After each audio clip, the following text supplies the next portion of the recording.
The government is back at it again with their spending, and what is happening as a result? Canadians are fleeing Canada. The cost of living crisis in Canada continues to get worse, and Canadians are now trying to figure out if they have to boycott grocery stores, do they have to steal, how are they going to make ends meet? We've got a bunch of updates today. First, we're going to get into some of the grocery prices updates, what's going on. Then we're going to be talking about why Canadians are fleeing Canada, and then we're going to get into Doug Ford and Trudeau's big announcement about the Honda plant. Who knows if that's a good thing? Let's get into today's videos.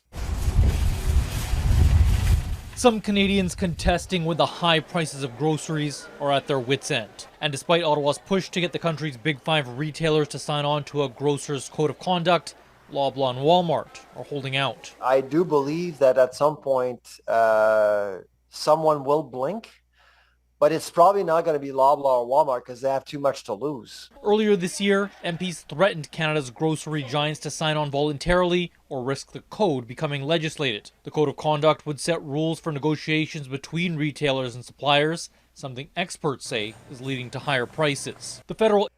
So the big issue is, like, these guys are not willing to let the government step over their threshold, come into their kind of space.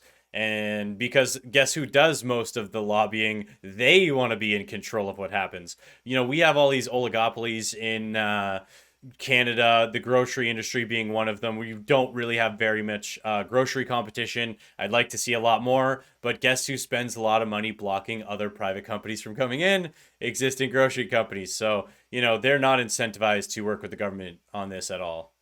Industry Minister is a guest on the West Block this weekend and spoke about the need for competition in the sector. We changed the rules of competition, and I think that is the best way in order to make sure that not only now, but for the foreseeable future, we'll have more competition in the country. Francois-Philippe Champagne says he has reached out to foreign retailers looking to entice them to setting up shop in Canada. But frustration has reached a tipping point with an online campaign set up to target the country's largest retailer, Loblaw. He wants to bring in international chains, you know, other competitors to the country. I'd love to see that. I mean, a perfect example is the dollar store, right? So the dollar store is everywhere. It's starting to grow, and, you know, you can still go there and you buy a chocolate bar for 94 cents at the dollar store. Okay, interesting.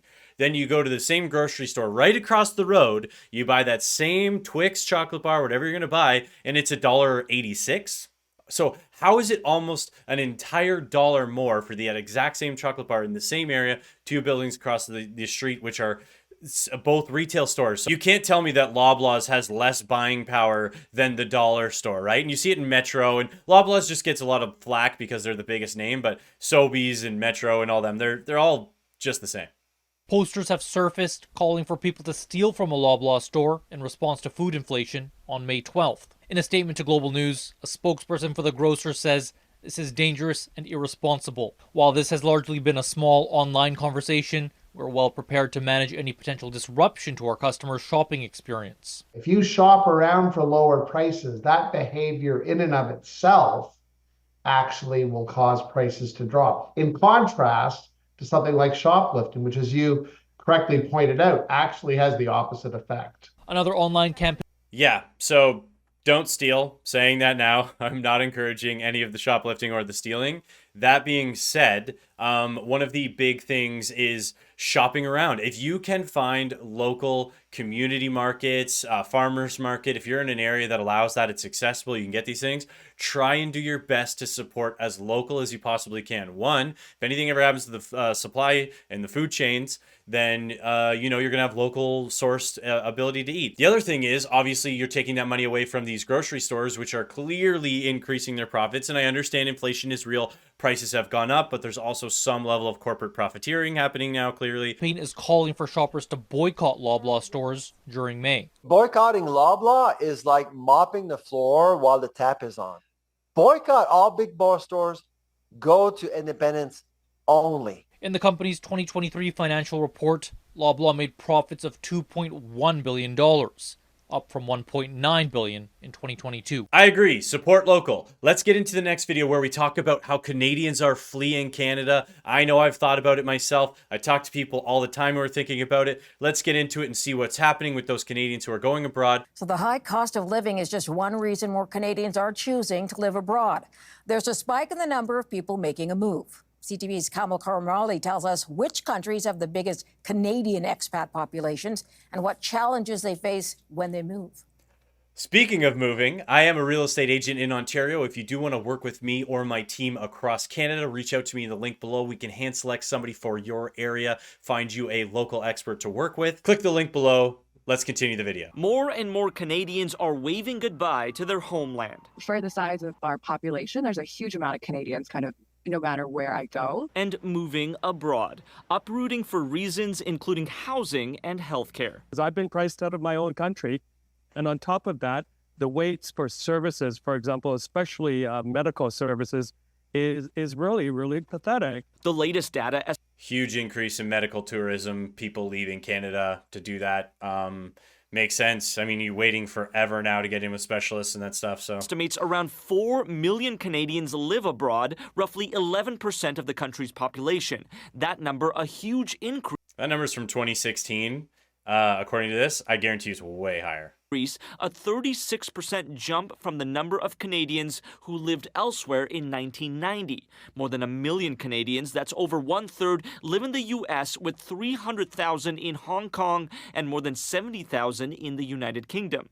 You know, I'd love to know if the 300,000 are in Hong Kong. How many are Chinese Canadians, like, you know, who are from Hong Kong originally? It's much more difficult to climb up in Canada than it is in the United States. Greg Luz moved to California and hasn't looked back. Do you feel forgotten? Yeah. And I wasn't really worried about it. It didn't affect me in any way.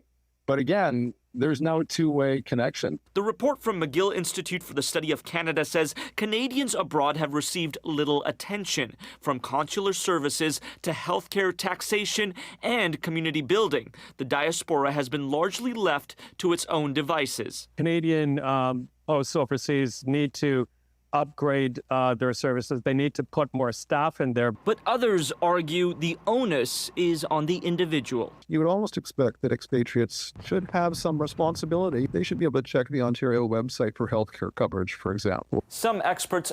Okay, expatriates. Guys, if you're going to other countries to work, you're an immigrant to another country. You don't get support from Canada. Listen, I am 100% supporting people leaving Canada for other opportunities, finding other places to live. It's getting really difficult to live here. They talk about it, health services, cost of living, rent, everything. So if you move to another area to live and to work, you're now an immigrant to that other area, though. You don't get support from Canada and the Canadian government in Italy, right? Like, that doesn't make sense. Obviously, in case of emergency, if you're, like, traveling, you got the consulates and stuff. But to say, like, oh, no, the Canada Post needs to have better support for them and these other things. And it's like, no, they're now immigrants. Like, if you leave from Canada to Hong Kong, you're now an immigrant in Hong Kong. Like, we can't complain about immigrants coming here and then wanting to change and then them get support from their, like, bring their own country stuff over. And then us go to other countries and be like, what the heck? Why aren't you taking care of us Canadians in Nicaragua?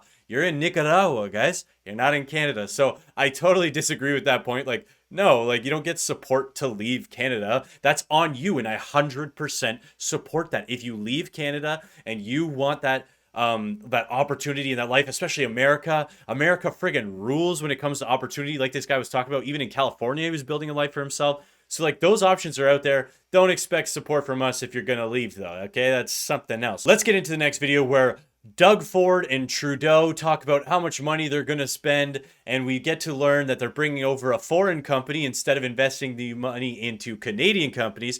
It's being touted as the largest auto investment in Canada's history. This is absolutely historic. Japanese automaker Honda is committing 15. He was probably answered so many questions. That was absolutely historic, and then that's all they gave him. $1 billion to build 4 new electric vehicle manufacturing plants in Ontario. The deal includes establishing Honda's first electric vehicle assembly plant, as well as a new standalone EV battery plant at Honda's facility in Alliston, Ontario. That's good news for everybody. You know, lots of work could be available. Bravo, we're doing something to save the planet. That sounds sarcastic. There's no way she's being real there. Good, and there's, of course, taxes will come from the plant and help the town. The federal government and province are each contributing about $2.5 billion in investment. $5 billion. I wonder if you could support some Canadian companies with 5 billion, guys. Tax credits and through various direct and indirect incentives. Canada is planning for zero emissions by 2035. So a lot of these movements need to be done. The demand will catch up eventually, but in the meantime, you have to make the investment. Already, there are promises that cash will yield results. These investments will create well over 1,000 well-paying manufacturing jobs. Let's go with $5 billion on the calculator here, and we will divide that by 1,000 jobs, and that is $5 million per job. How many years of tax collections do they have to pay off? Because keep in mind, even if they're getting paid $100,000 a year, that'd be 50 years, but they don't collect $100,000 in taxes. That's their total income earned. So they're not collecting anywhere near that level of taxes. That's 50 years payoff at $100,000. So I don't know. That growth also expected to have a positive impact across the wider community. It's the spin-off jobs, but it's the small little mom and pop shops around those facilities too that benefit from more customers. But some here want confirmation locals will be the ones benefiting. I know people that work there, but I found a lot of them are on part-time contracts, right? There's no full-time commitment. Our objective is to optimize Canadian jobs. The federal government. Another guy they gave a very short sentence to, but I do agree. Like a lot of these are contract workers that they have start, so they don't get benefits, and they're not getting these top union high-paid roles that's happening. It's like, oh, we'll get you on an 8-month contract, no benefits. Government and automakers say once the assembly plant is fully operational in 2028, it will produce up to 240,000 vehicles per year. Idil Musa, CBC News, Alliston, Ontario. Personally, I'm not a big believer in EVs for Canada. I don't think we have the climate for it. I don't think we have the infrastructure for it. I don't think that's a good fit for us. Remember, I am a real estate agent in London, Ontario. If you want to work with me or anybody in my network all the way across Canada, reach out to me in the link below. Thank you so much for watching. Don't forget to like and subscribe, and have a great rest of your day.